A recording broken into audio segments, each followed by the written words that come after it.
فتح مکہ کا دن صحابہ کرام کے لیے بہت خوشی کا دن تھا۔ خود رسول اللہ صلی اللہ علیہ وآلہ وسلم اللہ کی حمد و ثنا کرتے ہوئے اس کے احسانوں پر بہت خوش تھے۔ آج اس مکہ میں قدم رکھا جا رہا تھا جہاں سے چھپ چھپا کر مسلمان اپنی جان بچا کر بھاگے تھے، جہاں مسلمانوں کو ہر روز ایک نئی تکلیف کا سامنا کرنا پڑتا تھا۔ غلام مسلمانوں کے ساتھ جانوروں سے زیادہ بدتر سلوک کیا جاتا تھا۔ بلال حبشی کو گلیوں میں گھسیٹا جاتا۔ ابو بکر صدیق رضی اللہ عنہ کو اتنا مارا گیا کہ ان کا منہ پہچان میں نہیں آتا تھا۔ کسی کو کھمبے سے باندھ کر کوڑے برسائے جاتے تو کسی کو زمین پر لٹا کر بیلوں سے اس کے ہاتھ پاؤں باندھ دیے جاتے اور انہیں مختلف سمتوں میں دوڑایا جاتا، جس کی وجہ سے چاروں پیر الگ ہو جاتے۔ اسلام کی پہلی شہیدہ حضرت سمیہ، ان کی شہادت کا دردناک واقعہ یہ تھا۔ کو اسلام لانے پر زد و کوب کیا گیا، تل تلاتی دھوپ میں باندھا گیا، ان کو کوڑوں سے مارا گیا اور آخر میں ان کو نیزہ مار کر شہید کر دیا گیا۔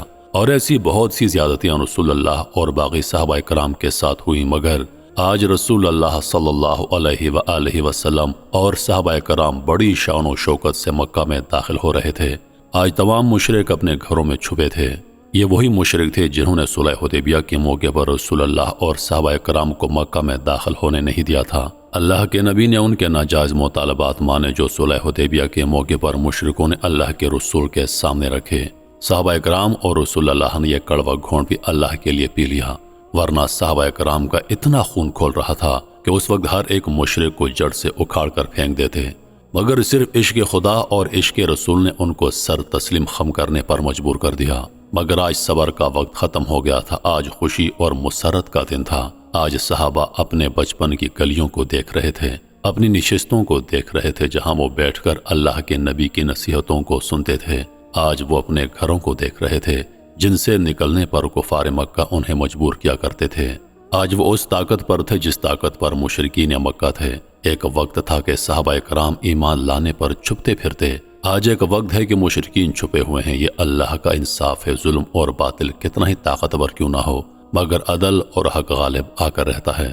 آج بھی یوں ہی ہو رہا تھا، جہاں صحابہ کرام مکہ میں ڈر ڈر کر ایک دوسرے سے ملتے، آج وہ بنا خوف و ہراس اور دلیری کے ساتھ گھوم رہے تھے۔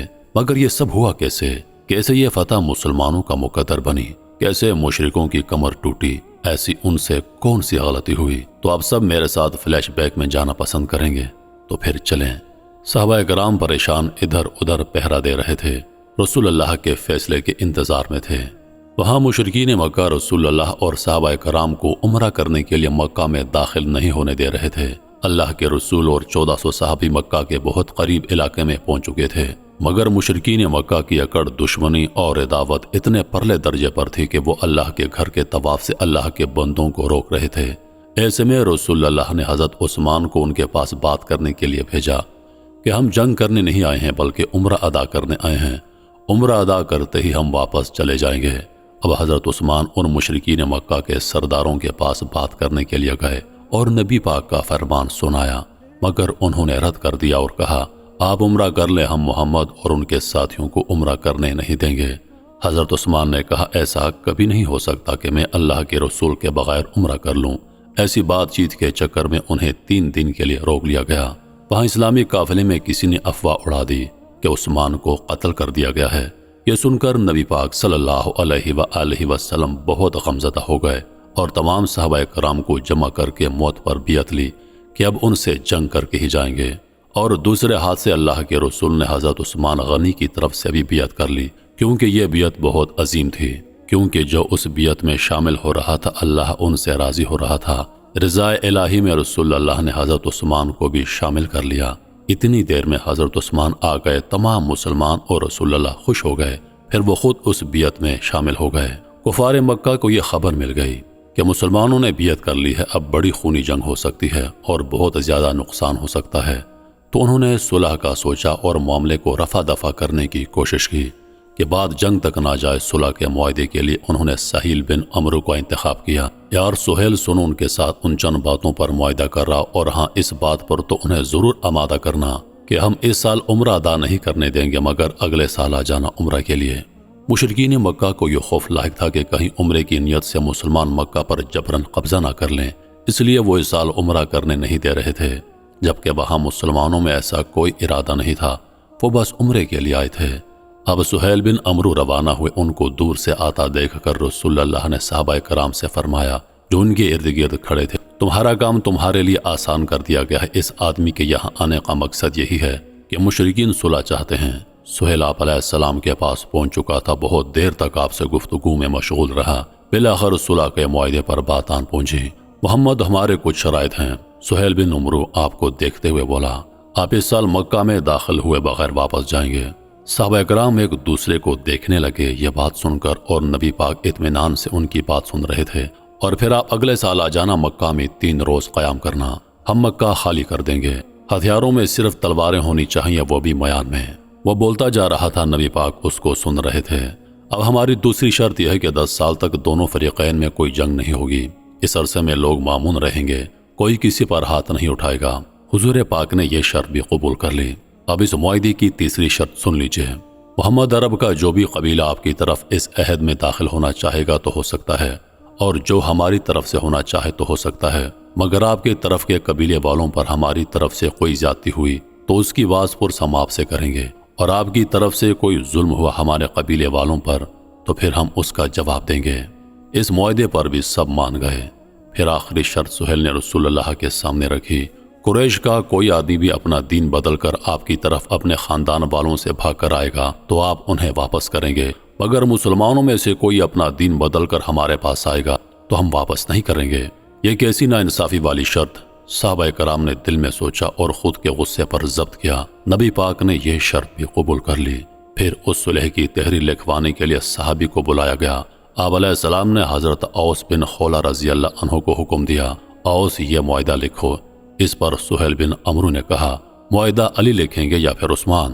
حضور علیہ السلام نے حضرت علی رضی اللہ عنہ کو معاہدہ لکھنے کا حکم فرمایا، آؤ علی، تم لکھو۔ بسم اللہ الرحمن الرحیم۔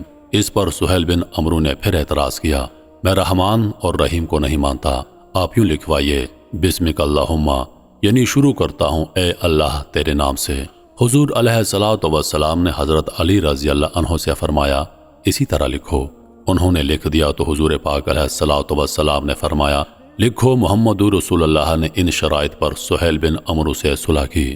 حضرت علی لکھنے لگے، سہیل بن عمرو نے پھر اعتراض کیا، اگر میں یہ شہادت دے چکا ہوتا کہ آپ اللہ کے رسول ہیں تو پھر نہ تو آپ کو بیعت سے روکا جاتا، نہ آپ سے جنگ ہوتی۔ محمد بن عبداللہ اس وقت حضرت علی رضی اللہ عنہ حضور کے ارشادات کے مطابق وہ عبارت لکھ چکے تھے، اس لیے آپ نے ان سے فرمایا، اس کو مٹا دو، یعنی لفظ رسول اللہ کو مٹا دو۔ حضرت علی رضی اللہ عنہ نے عرض کیا، میں تو کبھی نہیں مٹا سکتا۔ اس پر رسول اللہ نے ان سے فرمایا، مجھے دکھاؤ یہ لفظ کس جگہ لکھا ہے۔ حضرت علی رضی اللہ عنہ نے لفظ آپ کو دکھا دیا، آپ نے خود اپنے دست مبارک سے اسے مٹا دیا۔ اس کے بعد حضرت علی کو لکھنے کا حکم فرمایا، لکھو، یہ وہ سمجھوتا ہے جس پر محمد بن عبداللہ نے سہیل بن عمرو کے ساتھ صلح کی۔ اس کے بعد حضور اقدس صلی اللہ علیہ وآلہ وسلم نے سہیل کی آنکھوں میں آنکھیں ڈال کر فرمایا، اللہ کی قسم میں اللہ کا رسول ہوں، چاہے تم مجھے جھٹلاتے رہو، اور میں ہی محمد ابن عبداللہ ہوں۔ یہ معاہدہ بھی لکھا جا رہا تھا کہ اچانک ایک مسلمان حضرت ابو جندل ابن سہیل رضی اللہ عنہ اپنی بیڑیوں کو کھینچتے وہاں تک آن پہنچے۔ مشرکوں نے انہیں قید میں ڈال رکھا تھا، ان کا جرم یہ تھا کہ اسلام قبول کیا تھا، اسلام چھوڑ دو یا پھر قید میں رہو۔ یہ ابو جندل رضی اللہ عنہ اسی سہیل بن عمرو کے بیٹے تھے جو معاہدہ طے کر رہا تھا۔ یہ کسی طرح قید سے نکل کر وہاں تک آ گئے تھے تاکہ اس ظلم سے نجات مل جائے۔ انہیں دیکھ کر سب مسلمان خوش ہو گئے اور انہیں جان بچا کر نکل آنے پر انہیں مبارکباد دینے لگے۔ ادھر جو ہی سہیل نے اپنے بیٹے کو دیکھا تو یکدم کھڑا ہوا اور ایک زناٹے دار تھپڑ ان کے منہ پر مار دیا۔ مسلمان ان کی یہ حالت دیکھ کر رو پڑے۔ صحابہ کا بس نہیں چل رہا تھا کہ کھینچ کر ابو جندل کو اپنی طرف کر لے، مگر سب بے بسی کی ایک تصویر بنے ہوئے تھے۔ اب سہیل نے انہیں گریبان سے پکڑ لیا اور حضور پاک علیہ السلام سے بولا، اے محمد، یہ پہلا مسلمان ہے جو ہم لوگوں کے پاس سے یہاں آ گیا ہے، اس معاہدے کے تحت آپ اسے واپس کریں کیونکہ یہ معاہدہ لکھا جا چکا ہے۔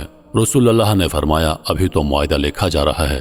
تو اس پر سہیل نے بگڑ کر کہا، میں بھی آپ سے کوئی صلح کا معاہدہ نہیں کرتا۔ پھر حضور پاک نے درخواست کی، اچھا اس کو میری خاطر چھوڑ دو۔ اس نے غصے سے بھر کر کہا، آپ کی خاطر کبھی نہیں چھوڑوں گا۔ حضور پاک علیہ السلام نے پھر محبت بھرے لہجے میں کہا، نہیں نہیں، گزارش ہے، اتنا تو کر ہی دو۔ اس نے غصے سے کہا، اتنا بھی نہیں کروں گا۔ صحابہ کرام کو نبی پاک کی یہ منتیں دیکھ کر سہیل پر بہت غصہ آ رہا تھا۔ ان کا بس نہیں چل رہا تھا سہیل پر دھوا بول دے، مگر انہوں نے صبر کا دامن تھاما۔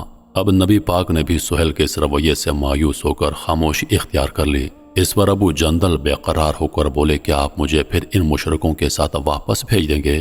اسلام لانے کی وجہ سے حضرت ابو جندل پر بہت ظلم اٹھائے گئے، لہٰذا اس صورتحال پر سب لوگ بری طرح بے چین ہو گئے۔ رسول اللہ بھی بہت افسردہ تھے۔ یہ بات سن کر رسول اللہ نے فرمایا، ابو جندل صبر اور ضبط سے کام لو، اللہ تعالیٰ تمہارے لیے اور تم جیسے اور مسلمانوں کے لیے کشادگی اور سہولت پیدا فرمانے والا ہے۔ ہم قریش سے ایک معاہدہ کر چکے ہیں، اس معاہدے کی روح سے ہم تمہیں واپس بھیجنے کے پابند ہیں۔ ہم نے انہیں اللہ کے نام عہد دیا ہے، لہٰذا اس کی خلاف ورزی ہم نہیں کریں گے۔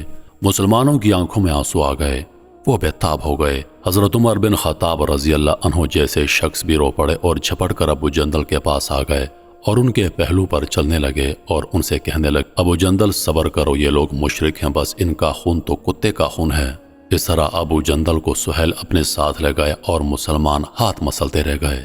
اس معاہدے کے بعد بنو خزاع کے لوگ حضرت کے ساتھ دوست قبیلے کی حیثیت سے شامل ہو گئے، یعنی مسلمانوں کے حلیف بن گئے۔ معاہدہ لکھا جا چکا تھا، دونوں کی طرف سے اہم لوگوں نے اس پر بطور گواہ دستخط کیے۔ معاہدے سے فارغ ہو کر حضور پاک علیہ الصلوۃ والسلام نے سر منڈوانے اور قربانی کا حکم فرمایا، بلکہ پہلے آپ نے سر منڈوایا اور قربانی کی، پھر تمام مسلمانوں نے بھی ایسا کیا۔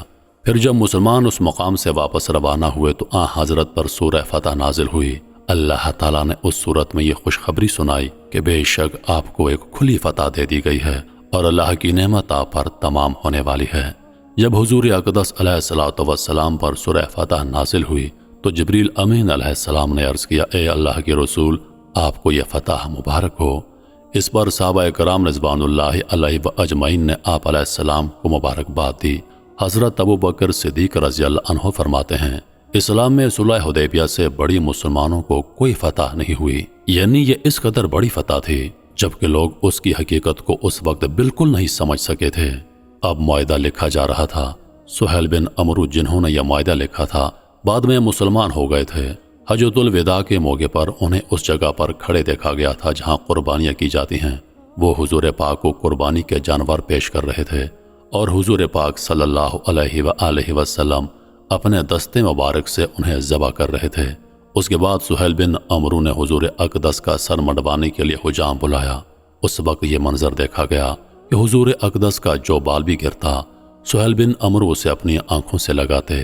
اندازہ لگائیے اس میں کس قدر زبردست تبدیلی آ چکی تھی۔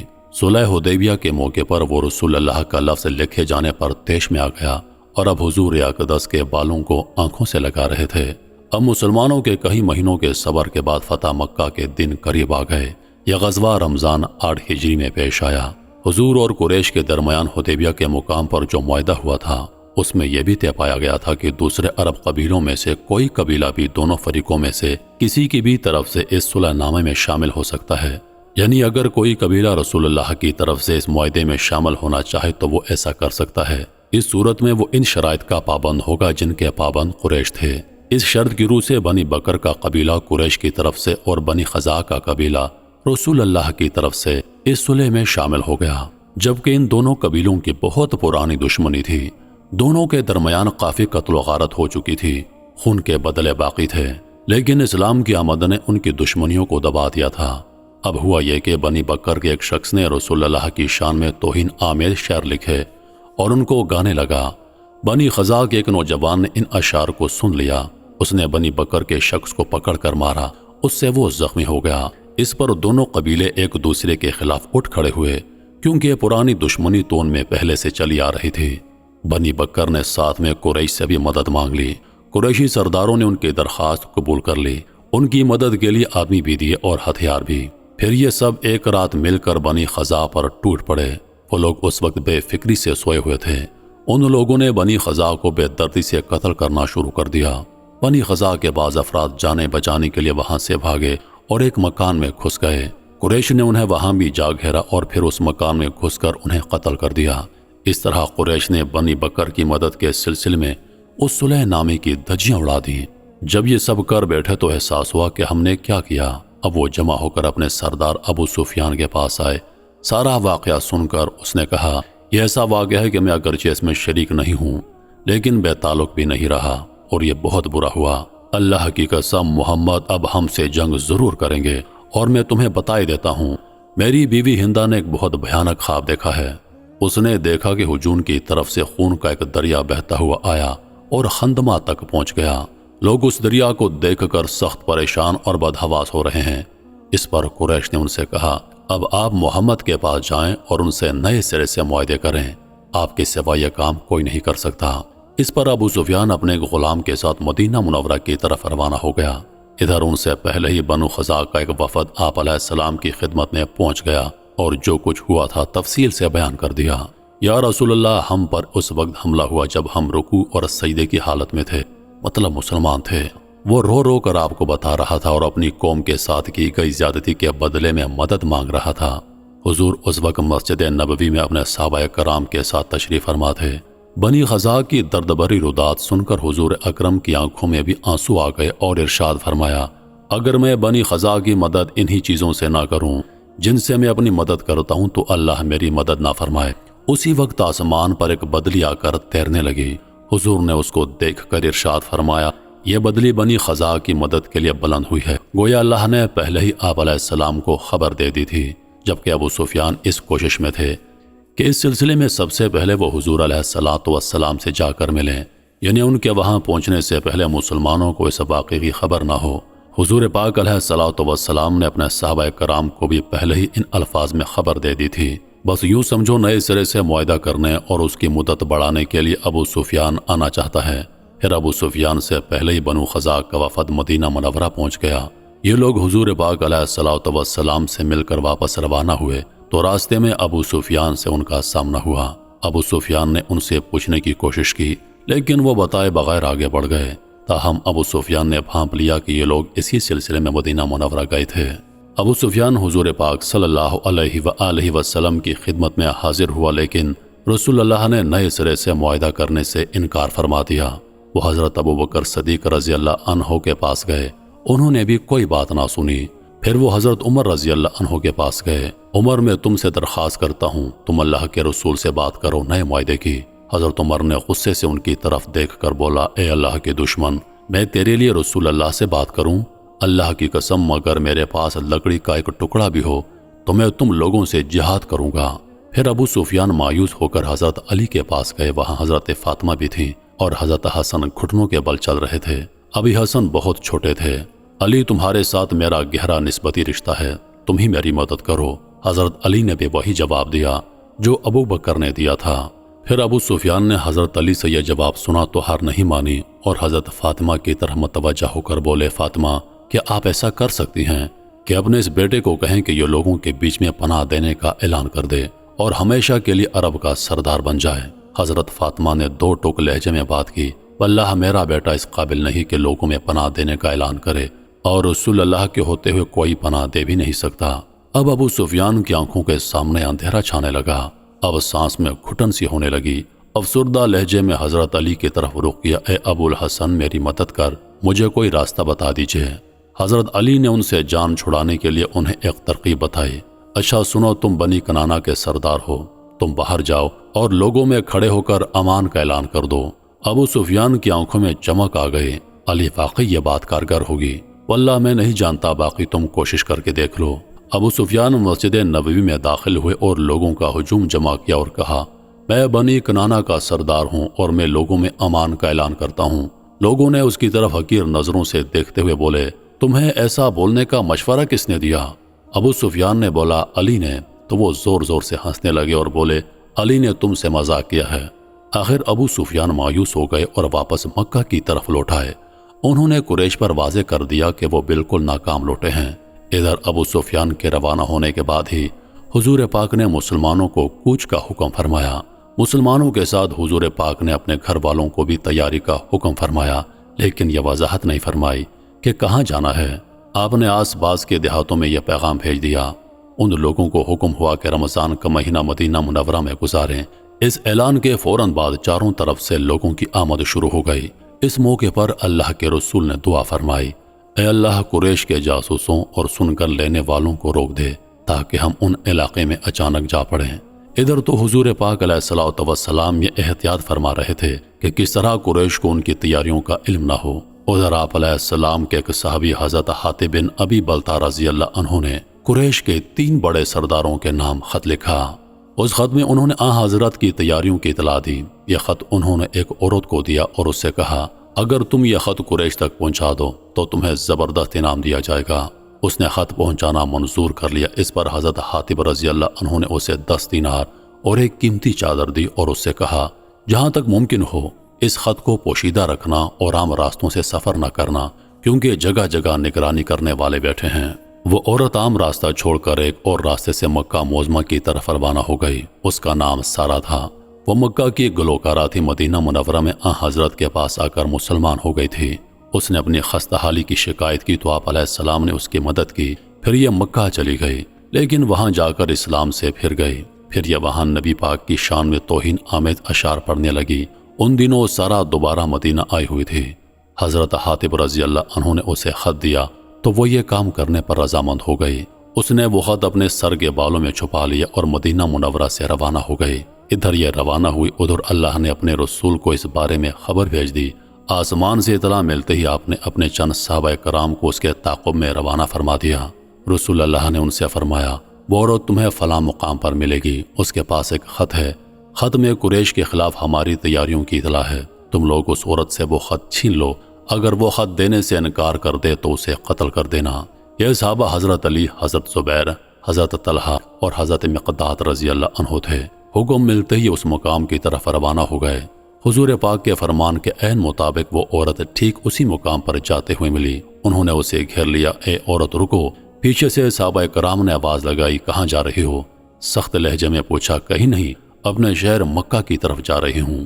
وہ ڈرتی ہوئی بولی۔ انہوں نے پھر اس عورت سے پوچھا، وہ خط کہاں ہے؟ اس نے کہا، کون سا خط؟ وہی خط جو رسول اللہ نے ہمیں لینے کے لیے تمہارے پاس بھیجا ہے۔ اس نے قسم کھا کر کہا، میرے پاس کوئی خط نہیں۔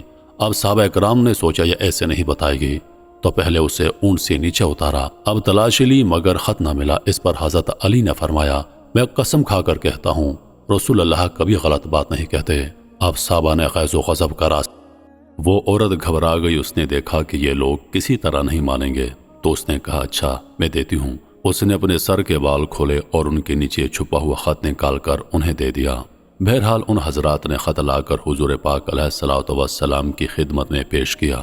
خط حضرت حاتب بن ابی بلتع رضی اللہ عنہ نے لکھا تھا اور اس میں درج تھا، اللہ کے رسول صلی اللہ علیہ وآلہ وسلم نے جنگ کی تیاری شروع کر دی ہے اور یہ تیاری ضرور تم لوگوں کے خلاف ہے۔ میں نے مناسب جانا کہ تمہیں اطلاع دے کر تمہارے ساتھ بھلائی کر دوں۔ حضور علیہ الصلوۃ والسلام نے حضرت حاتب رضی اللہ عنہ کو طلب فرمایا، انہیں خط دکھایا اور پوچھا، حاتب اس خط کو پہچانتے ہو؟ سوالیہ انداز میں رسول اللہ نے پوچھا۔ حضرت حاتب شرمندہ ہوئے اور روتے ہوئے بولے، اے اللہ کے رسول، میں پہچانتا ہوں، میرے بارے میں جلدی نہ کیجیے، میرا قریش سے کوئی تعلق نہیں، جبکہ آپ کے ساتھ جو مہاجرین مسلمان ہیں ان کی سب کی قریش کے ساتھ رشتہ داریاں ہیں، اس وجہ سے مشرک ہونے کے باوجود وہاں موجود ان کے رشتہ دار محفوظ ہیں، وہ انہیں کچھ نہیں کہتے، لیکن چونکہ میری ان سے رشتہ داری نہیں اس لیے مجھے اپنے گھر والوں کے بارے میں تشویش رہتی ہے۔ میری بیوی اور میرا بیٹا وہاں پھنسے ہوئے ہیں، سو میں نے سوچا اس موقع پر قریش پر احسان کر دوں تاکہ وہ میرے گھر والوں کے ساتھ ظلم نہ کریں، اور بس اس خط سے مسلمانوں کو کوئی نقصان نہیں پہنچ سکتا۔ قریش پر اللہ کا قہر نازل ہونے والا ہے۔ ان کی بات سن کر حضرت صلی اللہ علیہ وآلہ وسلم نے فرمایا، تم نے حاتب کی بات سنی، انہوں نے سب کچھ سچ بتا دیا ہے، اب تم لوگ کیا کہتے ہو؟ اس پر حضرت عمر رضی اللہ عنہ نے عرض کیا، چونکہ حضرت حاتب کی اس حرکت سے غصے بھرے ہوئے تھے، اللہ کے رسول مجھے اجازت دیجیے کہ اس شخص کا سر قلم کر دوں کیونکہ یہ منافق ہو گیا ہے۔ حضرت نے ارشاد فرمایا، اے عمر، یہ شخص ان لوگوں میں سے ہے جو غزوہ بدر میں شریک تھے، اور عمر تمہیں کیا بتا، ممکن ہے اللہ نے اہل بدر سے فرما دیا ہو کہ تم جو چاہے کرو، میں نے تمہاری مغفرت کر دی ہے۔ نبی کریم صلی اللہ علیہ وآلہ وسلم کا یہ ارشاد مبارک سن کر حضرت عمر رضی اللہ عنہ کی آنکھوں میں آنسو آ گئے اور غصے پہ قابو پا لیا۔ ادھر اللہ تعالیٰ کا یہ فرمان لے کر جبریل امین علیہ السلام اتر آئے۔ ترجمہ، اے ایمان والو، تم میرے دشمنوں اور اپنے دشمنوں کو دوست مت بناؤ کہ ان سے دشمنی کا اظہار کرنے لگو، حالانکہ تمہارے پاس جو دین آ چکا ہے وہ اس کے منکر ہیں، وہ رسول کو اور تمہیں اس بنا پر شہر بدر کر چکے ہیں کہ تم اللہ پر ایمان لے آئے ہو۔ اب یہ آیت سن کر صحابہ کرام ٹھنڈے ہو گئے اور نبی پاک صلی اللہ علیہ وآلہ وسلم نے حضرت حاتب کو معاف کر دیا، کیونکہ یہ آیت تمام لوگوں کے لیے عام تھی مگر حضرت حاتب رضی اللہ عنہ کے لیے خاص تھی۔ آپ صلی اللہ علیہ وآلہ وسلم 10 رمضان کو مدینہ منورہ سے روانہ ہوئے۔ اس غزوے میں حضور علیہ الصلوۃ والسلام کے ساتھ 10,000 صحابہ تھے۔ یہ تعداد انجیل میں بھی آئی ہے۔ وہاں کہا گیا کہ وہ رسول 10,000 قدسیوں کے ساتھ فاران کی چوٹیوں سے اترے گا۔ اس موقع پر مہاجرین اور انصار میں سے کوئی پیچھے نہیں رہا۔ ان کے ساتھ 300 گھوڑے اور 900 اونٹ تھے۔ ان مقدس صحابہ کے علاوہ راستے میں کچھ قبائل بھی شامل ہو گئے تھے۔ اس سفر میں روزوں کی رخصت کی اجازت بھی ہوئی، یعنی جس کا جی چاہے سفر میں روزہ رکھ لے، جو رکھنا نہ چاہے وہ بعد میں رکھے۔ اس طرح سفر اور جنگ کے موقعوں پر یہ اجازت ہو گئی۔ سفر کرتے کرتے آخر لشکر مرزہان کے مقام پر پہنچ گیا۔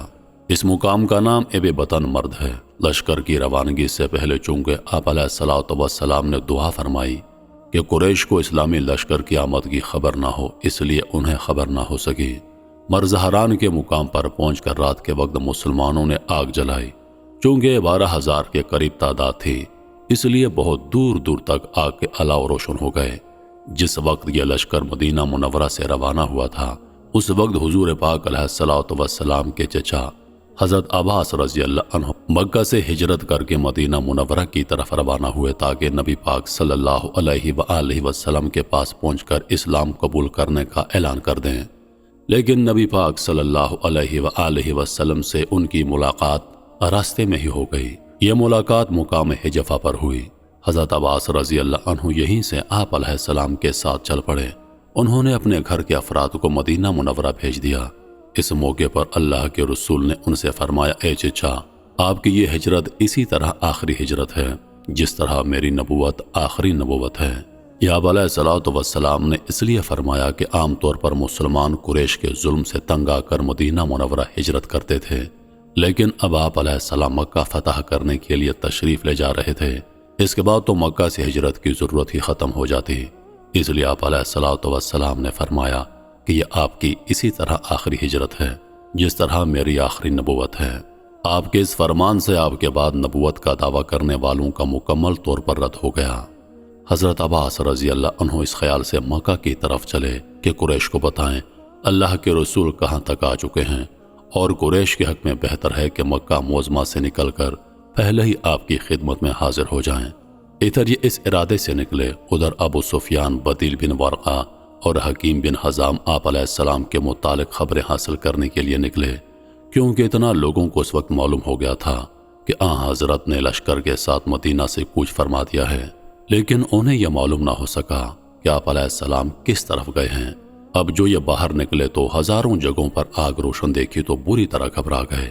ابو سفیان کے منہ سے نکلا، میں نے آج کی رات جیسی آگ کبھی نہیں دیکھی اور نہ اتنا بڑا لشکر کبھی دیکھا۔ یہ تو اتنی آگ ہے جتنی عرفہ کے دن حاجی جلاتے ہیں۔ جس وقت ابو سفیان نے یہ الفاظ کہے، اسی وقت حضرت عباس رضی اللہ عنہ وہاں سے گزرے۔ انہوں نے یہ الفاظ سن لیے، چنانچہ انہوں نے ان حضرات کو دیکھ لیا اور ان کی طرف آ گئے۔ حضرت عباس بھی ابو سفیان کے دوست تھے۔ ابو حنظلہ یہ تم ہو؟ حضرت عباس بولے۔ ابو حنظلہ ابو سفیان کی کنیت تھی۔ ہاں یہ میں ہوں، اور میرے ساتھ بدین بن ورقہ اور حکیم بن حزام ہیں۔ تم کہاں؟ جواب میں حضرت عباس نے کہا، اللہ کے رسول تمہارے مقابلے میں اتنا بڑا لشکر لے کر آئے ہیں، اب تمہارے لیے فرار کا کوئی راستہ باقی نہیں رہا۔ ابو سفیان یہ سن کر گھبرا گئے اور کہنے لگے، اب قریش کا کیا ہوگا؟ یہ سن کر حضرت عباس نے کہا، اللہ کی قسم اگر حضرت نے تم پر قابو پا لیا تو تمہارا سر قلم کروا دیں گے، اس لیے بہتر یہی ہے کہ میرے خچر پر سوار ہو جاؤ تاکہ میں تمہیں حضرت کی خدمت میں لے جاؤں اور تمہاری جان بخشی کرواؤں۔ ابو سفیان فوراً حضرت عباس کے پیچھے خچر پر سوار ہو گئے۔ حضرت عباس اور ابو سفیان اسی جگہ سے گزرے جہاں حضرت عمر رضی اللہ عنہ نے آگ جلا رکھی تھی۔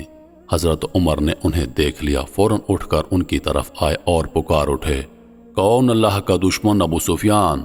یہ کہتے ہی حضرت عمر نبی پاک صلی اللہ علیہ وآلہ وسلم کی طرف دوڑ پڑے۔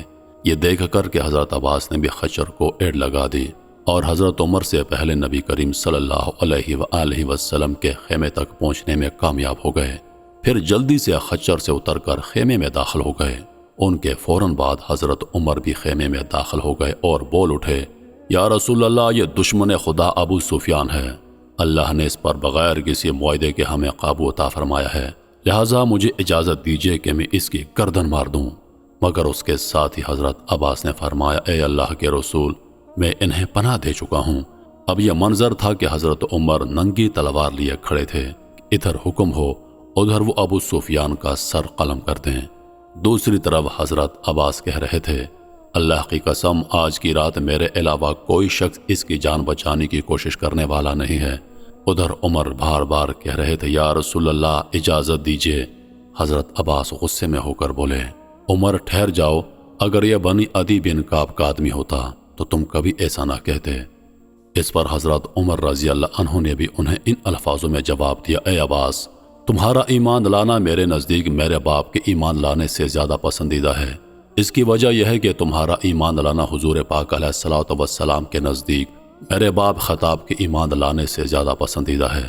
اب آپ علیہ السلام دونوں حضرات کی بحث دیکھ رہے تھے۔ آپ نے حضرت عمر کی طرف دیکھا تو وہ ننگی تلوار لے کر حضور کے جواب کا بے قراری سے انتظار کر رہے تھے، اور جب اپنی مبارک نظریں حضرت عباس کی طرف اٹھائیں تو وہ معصومانہ انداز میں آپ کی طرف دیکھ رہے تھے اور آپ کی کریمانہ طبیعت سے اچھی طرح واقف تھے کہ حضور میری بات ضرور مانیں گے۔ آخر نبی پاک نے ارشاد فرمایا، عباس، ابو سفیان کو اپنے خیمے میں لے جاؤ اور صبح انہیں میرے پاس لے آنا۔ صبح کو اذان ہوئی تو لوگ تیزی سے نماز کے لیے لپکنے لگے، ادھر ادھر وضو کے لیے دوڑ لگا رہے تھے، کہیں ہماری پہلی صف ضائع نہ ہو جائے۔ صحابہ کرام میں ایک خوبصورت ہلچل مچی ہوئی تھی۔ یہ ہلچل آخرت میں ایک دوسرے سے آگے جانے کی تھی، جو اللہ کو بہت پسند ہے کہ میرے بندے مجھے پانے کے لیے ایک دوسرے سے مقابلہ کریں۔ یہاں ابو سفیان لشکر میں یہ ہلچل دیکھ کر گھبرا گئے۔ انہوں نے حضرت عباس سے پوچھا، ابو الفضل، یہ کیا ہو رہا ہے؟ حضرت عباس جو اطمینان سے کھڑے تھے ابو سفیان کی طرف دیکھتے ہوئے بولے، لوگ نماز کے لیے جا رہے ہیں۔ ابو سفیان دراصل اس خیال سے گھبرا گئے کہ کہیں ان کے بارے میں کوئی حکم تو نہ دے دیا گیا ہو۔ پھر انہوں نے دیکھا لوگ رسول اللہ کے وضو کا پانی جمع کر رہے ہیں اور بچوں کی طرح لڑ رہے ہیں کہ مجھے دے دو، اور جس کو نہیں مل رہا تھا وہ ایک دوسرے کے ہاتھوں سے چھین کر خود پر پھیر رہے ہیں۔ پھر ابو سفیان نے مزید دیکھا کہ اللہ کے رسول رکوع کرتے ہیں تو سب لوگ بھی آپ کے ساتھ رکوع کرتے ہیں، اور آپ سجدہ کرتے ہیں تو لوگ بھی آپ کے ساتھ سجدہ کرتے ہیں۔ یہ دیکھ کر انہیں بہت حیرت ہوئی۔ نماز کے بعد انہوں نے حضرت عباس سے حیرت زدہ ہو کر کہا، اے عباس، محمد جو بھی حکم دیتے ہیں لوگ فوراً تعمیل کرتے ہیں۔ جواب میں حضرت عباس مسکراتے ہوئے بولے، ہاں، اگر حضرت لوگوں کو کھانے پینے سے روک دیں تو یہ اس پر بھی عمل کریں گے۔ اس پر ابو سفیان حیرت زدہ لہجے میں بولا، میں نے زندگی میں ایسا بادشاہ نہیں دیکھا، نہ کسریٰ ایسا ہے، نہ قیصر، اور نہ ہی بنی اظفر کا بادشاہ۔ یہ سن کر حضرت عباس نے فرمایا، یہ بادشاہت نہیں، نبوت ہے۔ پھر حضرت عباس بولے، چلو نبی پاک نے تمہیں بلایا ہے۔ اب حضرت عباس انہیں لے کر حضرت کی خدمت میں آئے۔ آپ نے ابو سفیان کو دیکھ کر فرمایا، ابو سفیان، افسوس ہے، کیا ابھی بھی وہ وقت نہیں آیا کہ تم لا الہ الا اللہ کی گواہی دو؟ ابو سفیان فوراً بول اٹھے، یا رسول اللہ، میرے ماں باپ آپ پر قربان، آپ کس قدر کریم اور صلح رحمی کرنے والے ہیں، مگر میرے دل میں ابھی بھی کچھ کھٹک ہے۔ پیچھے سے حضرت عباس بولے، ارے گردن مارے جانے سے پہلے اسلام قبول کر لے اور شہادت دے دے۔ اس پر ابو سفیان نے شہادت دے دی، میں گواہی دیتا ہوں کہ اللہ کے سوا کوئی معبود نہیں اور آپ اللہ کے رسول ہیں۔ ان کے ساتھ بدیل بن ورقہ اور حکیم بن حزام بھی ایمان لے آئے۔ اس کے بعد موقع غنیمت پاتے ہوئے ابو سفیان نے عرض کیا، اے اللہ کے رسول، لوگوں میں امان اور جان بخشی کا اعلان کروا دیجئے۔ آپ نے فرمایا، ہاں، جس نے ہاتھ روک لیا یعنی ہتھیار نہ اٹھایا اسے امان ہے، اور جس نے اپنے گھر کا دروازہ بند کر لیا اسے بھی امان ہے، اور جو شخص تمہارے گھر میں آ جائے اسے بھی امان ہے، اور جو شخص حکیم بن حزام کے گھر میں داخل ہو جائے اسے بھی امان ہے۔ ساتھ ہی آپ نے ابو ردیحہ کو ایک پرچم دے کر فرمایا، جو شخص ابو دریحہ کے پرچم کے نیچے آ جائے گا اسے بھی امان ہے۔ پھر آپ نے ابو سفیان، حکیم بن حزام اور بدیل بن ورقہ کے بارے میں حضرت عباس سے ہدایت فرمائی، ان تینوں کو وادی کے تنگ حصے کے پاس روک لو تاکہ جب اللہ کا لشکر وہاں سے گزرے تو وہ اس کو اچھی طرح دیکھ سکیں۔ حضرت عباس نے ایسا ہی کیا۔ اس طرح تمام قبائل ابو سفیان کے سامنے گزرے۔ جو قبیلہ بھی ان کے سامنے سے گزرتا 3 مرتبہ نعرہ تکبیر بلند کرتا۔ ابو سفیان ہر لشکر کو دیکھ کر اس کے بارے میں دریافت کرتے تو حضرت عباس تمام قبیلوں کا تعارف کرواتے۔ آخر میں ایک عظیم لشکر کو دیکھا۔ وہ لشکر رسول اللہ کا لشکر تھا۔ آپ سبز دستے میں تھے۔ آپ مہاجرین و انصار کے درمیان تھے۔ یہاں انسانوں کے بجائے لوہے کی باڑ دکھائی دے رہی تھی۔ سبحان اللہ! ابو سفیان یہ پھٹی آنکھوں سے دیکھتے بولے، اے عباس، یہ کون لوگ ہیں؟ حضرت عباس نے فخری انداز میں کہا، یہ مہاجرین انصار کے جلوم نبی پاک صلی اللہ علیہ وآلہ وسلم تشریف فرما ہیں۔ یہ سن کر ابو سفیان بولے، اللہ کی قسم ابو الفضل، آج تمہارے بھتیجے کی مملکت بہت زبردست ہو چکی ہے۔ جواب میں حضرت عباس نے فرمایا، یہ سلطنت اور حکومت نہیں بلکہ نبوت اور رسالت ہے۔ اب نبی پاک صلی اللہ علیہ وآلہ وسلم ابو سفیان اور حضرت عباس کے پاس سے گزر کر آگے چلے گئے تو حضرت عباس نے ابو سفیان سے کہا، اب تم بھاگ کر جاؤ، اپنی قوم کو اطلاع کرو رسول اللہ کے آنے کی۔ حضرت ابو سفیان دوڑ کر اپنی قوم کے لوگوں کے بیچ میں جا پہنچے۔ ان کا سانس پھول رہا تھا۔ سانس پھولتے ہوئے بولے، اے قریش کے لوگو، اے قریش کے لوگو، محمد تمہارے سر پر آ کھڑے ہوئے ہیں۔ ان کے لشکر سے مقابلے کی تاب کوئی نہیں رکھ سکتا، لہٰذا جو ابو سفیان کے گھر میں داخل ہو گیا وہ امان پا گیا۔ یہ ساری باتیں ہندا جو ان کی بیوی تھی بیٹھی ہوئی سن رہی تھی۔ جب ابو سفیان نے اپنی بات مکمل کر لی تو اٹھی غصے کے حالت میں اور ان کی مونچھ پکڑ کر بولی، مار ڈالو اس مشک کی طرح چربی سے بھرے ہوئے پتلی پنڈلی والے کو، برا ہو ایسے پیشتر خبر رساں کا۔ ابو سفیان اپنی مونچھ چھڑاتے ہوئے بولے، بربادی ہو تیری۔ پھر لوگوں کی طرف متوجہ ہوئے اور بولے، دیکھو یہ عورت تمہیں تمہاری جانوں کے بارے میں دھوکے میں نہ ڈال دے۔ محمد واقعی ایسا لشکر لے کر آیا ہے جس سے مقابلے کی تاب ہمیں نہیں ہے، تو جو ابو سفیان کے گھر میں داخل ہوا اسے امان ہے۔ اللہ تجھے مارے، کیا تیرا گھر ہمارے لیے کافی ہوگا؟ اس پر ابو سفیان نے کہا، جو اپنے گھر کے دروازے بند کر لے اسے بھی امان ہے، اور جو مسجد حرم میں داخل ہو جائے اسے بھی امان ہے۔ یہ سن کر لوگ اپنے گھروں کی طرف بھاگے۔ حرم میں بھاگ دوڑ مچ گئی۔ 5 منٹ میں سارا علاقہ سناٹا مار رہا تھا۔ جسے پناہ کی جو جگہ مل رہی تھی وہ وہاں جا گھس رہے تھے۔ اس طرح مکہ معظمہ جنگ کے بغیر فتح ہو گیا۔ یہ تاریخ انسانیت کا منفرد واقعہ ہے کہ ایک مغلوب قوم بغیر کشت و خون کے اپنے جانی دشمنوں پر غالب آ گئی اور اس نے کوئی انتقام نہ لیا۔ رسول کریم صلی اللہ علیہ وآلہ وسلم نے سب لوگوں کے لیے عام معافی کا اعلان کر دیا۔ اس روز کچھ مشرکوں نے مقابلہ کرنے کی بیٹھانی۔ اس میں صفوان بن امیہ، اقرمہ بن ابی جہل اور سہیل بن عمرو شامل تھے۔ یہ لوگ اپنے ساتھیوں کے ساتھ خندمہ کے مقام پر جمع ہو گئے۔ خندمہ مکہ معظمہ کا ایک پہاڑ ہے۔ ان لوگوں کے مقابلے کے لیے نبی کریم صلی اللہ علیہ وآلہ وسلم نے حضرت خالد بن ولید رضی اللہ عنہ کو بھیجا۔ اس مقابلے میں 28 کے قریب مشرک مارے گئے، باقی بھاگ نکلے۔ اب وہ وقت آ گیا جب حضور پاک مکہ معظمہ میں داخل ہو گئے۔ آپ اس وقت اپنی اونٹنی قصبہ پر سوار تھے۔ آپ کے پیچھے حضرت اسامہ بن زید بیٹھے تھے۔ آپ نے یمنی چادر کا ایک پلہ سر پر لپیٹ رکھا تھا اور عاجزی اور انکساری سے سر کو کجاوے پر رکھا ہوا تھا۔ اس وقت آپ فرما رہے تھے، اے اللہ، زندگی اور عیش و عشرت آخرت کا ہے۔ حضور اکرم قضا کے مقام سے مکہ میں داخل ہوئے۔ یہ مقام مکہ کی بالائی سمت میں ہے۔ مکہ میں داخل ہونے سے پہلے آپ نے غسل فرمایا۔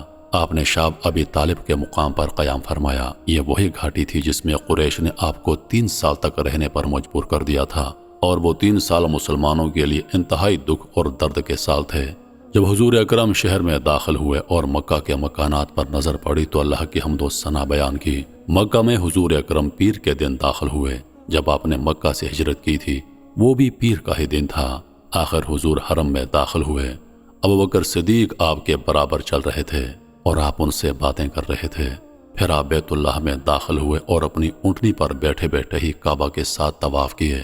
حضرت محمد بن مسلمہ آپ علیہ السلام کی اونٹنی کے مہار پکڑے ہوئے تھے۔ ان چکروں کے دوران آپ نے ہاتھ مبارک سے حجر اسود کا استعلام کیا، یعنی بوسہ دینے کا اشارہ کیا۔ اس وقت کعبہ میں 360 بت تھے۔ عرب کے ہر قبیلے کا بت الگ الگ تھا۔ حضور کے ہاتھ میں اس وقت ایک لکڑی تھی جس سے ہر بت کو ہلاتے چلے گئے۔ بت منہ کے بل گرتے چلے گئے۔ اس وقت آپ سورہ بنی اسرائیل کی آیت نمبر 81 تلاوت فرما رہے تھے۔ اس کا ترجمہ ہے، حق آ گیا اور باطل بھاگ گیا، حق آ گیا اور باطل گزر گیا۔ اور واقعی باطل چیز تو یوں ہی آنی جانی ہے۔ یہ سب دیکھ کر صحابہ کرام خوش ہو رہے تھے اور مشرکین مکہ اپنے گھروں میں چھپے ہوئے تھے۔ ابو سفیان بھی خاموش کھڑے اپنے بے نام بتوں کو بے یار و مددگار گرتے ہوئے دیکھ رہے تھے۔ طواف کے دوران اب حضور اکرم حبل بت کے پاس پہنچے۔ قریش کو اس بت پر بہت فخر تھا، وہ اس کی عبادت فخر سے کیا کرتے تھے۔ یہ قریش کے سب سے بڑے بتوں میں سے ایک تھا۔ آپ نے وہ لکڑی اس بت کی آنکھوں پر ماری، پھر آپ کے حکم سے بت کو ٹکڑے ٹکڑے کر دیا گیا۔ اس وقت حضرت زبیر بن عوام نے حضرت سفیان سے کہا، اے ابو سفیان، حبل تو توڑ دیا گیا، تم اس پر فخر کیا کرتے تھے۔ یہ سن کر ابو سفیان بتوں کی طرف سے مایوس ہو کر بولے، اے ابن عوام، اب ان بتوں کا کیا فائدہ؟ پھر حضور مقام ابراہیم پر پہنچے۔ اس وقت یہ مقام خانہ کعبہ سے ملا ہوا تھا۔ اس کے بعد حضور اکرم نے حضرت علی سے فرمایا، میرے کندھوں پر کھڑے ہو کر کعبہ کی چھت پر چڑھ جاؤ اور چھت پر بنی خزاع کا جو بت ہے اس پر چوٹ مارو۔ حضرت علی ہچکچائے نبی پاک صلی اللہ علیہ وآلہ وسلم کے کندھوں پر چڑھنے سے، مگر حکم کی تعمیل کرتے ہوئے نبی پاک کے مبارک کندھوں کے ذریعے چھت پر چڑھ گئے اور بت کو ضرب لگائی۔ یہ آہنی سلاخوں سے نصب کیا گیا تھا، آخر اکھڑ گیا۔ حضرت علی نے اس کو اٹھا کر نیچے پھینک دیا۔ اب حضور اکرم نے حکم فرمایا، عثمان بن ابی طلحہ سے کعبہ کی چابیاں لے آؤ۔ چابیاں آ گئیں تو دروازہ کھولا گیا اور آن حضرت کعبہ میں داخل ہو گئے۔ فتح مکہ کے موقع پر آن حضرت صلی اللہ علیہ وآلہ وسلم نے ارشاد فرمایا، میرے پروردگار نے مجھ سے اسی فتح اور نصرت کا وعدہ فرمایا تھا۔ خانہ کعبہ کی چابی عثمان بن طلحہ کے پاس تھی، ان سے منگوا کر خانہ کعبہ کو کھولا گیا۔ پھر دروازے پر تالا لگا دیا گیا اور آپ صلی اللہ علیہ وآلہ وسلم نے چابی پھر عثمان بن طلحہ کو دے دی۔ آپ نے فرمایا، اے بنی طلحہ، یہ چابی ہمیشہ کے لیے تمہارے خاندان کو دی گئی اور نسل در نسل یہ تمہارے ہی خاندان میں رہے گی۔ اس موقع پر عثمان بن طلحہ کو ایک بات یاد آ گئی اور وہ افسردہ ہو گئے۔ ہجرت سے پہلے ایک روز اللہ کے رسول کا بہت دل چاہا کہ ایک دفعہ کعبے کو اندر سے دیکھوں۔ اپنے چند صحابہ کے ساتھ آپ کعبہ میں داخل ہونا چاہتے تھے تو انہوں نے عثمان بن طلحہ سے کہا، طلحہ چابی دینا، ذرا ہمیں کعبہ کی زیارت کرنی ہے۔ لیکن عثمان بن طلحہ بہت بگڑے اور چابی دینے سے صاف انکار کر دیا۔ حضور کو برا بھلا کہنے لگے۔ اس وقت آن حضرت نے دکھی دل اور اپنے رب پر یقین رکھتے ہوئے فرمایا، عثمان، ان قریب ایک دن تم دیکھو گے کہ یہ کنجی میرے ہاتھ میں ہوگی اور میں جسے چاہوں گا یہ چابی اسے دوں گا۔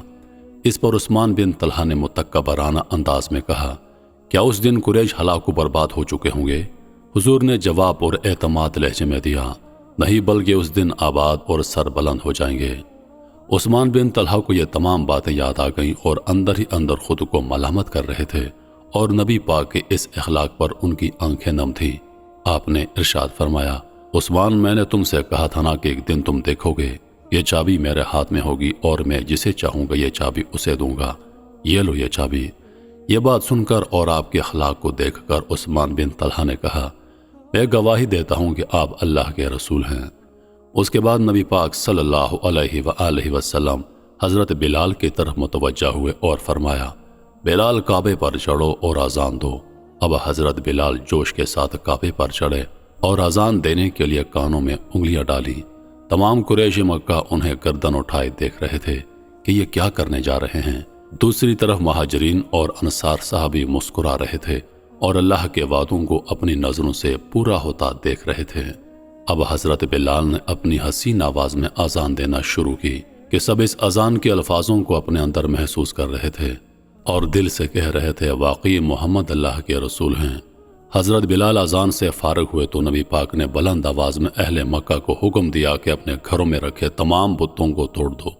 سب یہ سن کر فرما برداری کے ساتھ اپنے گھروں کو لوٹے اور تمام بت توڑ دیے۔ پھر نبی پاک صلی اللہ علیہ وآلہ وسلم نے خالد بن ولید اور صحابہ کرام کو حکم دیا، مکہ کے صحرا میں جتنے بت ہیں سب کو توڑ دو۔ سب نے تابعداری میں گردن ہلائی اور اپنے حصے کے ملے ہوئے کاموں کو کرنے کے لیے چلے گئے۔ اس کے بعد نبی پاک 19 دن مکہ میں رہے۔ توحید کی خوشبو پورا مکہ میں پھیلا کر مدینہ کی طرف لوٹ گئے۔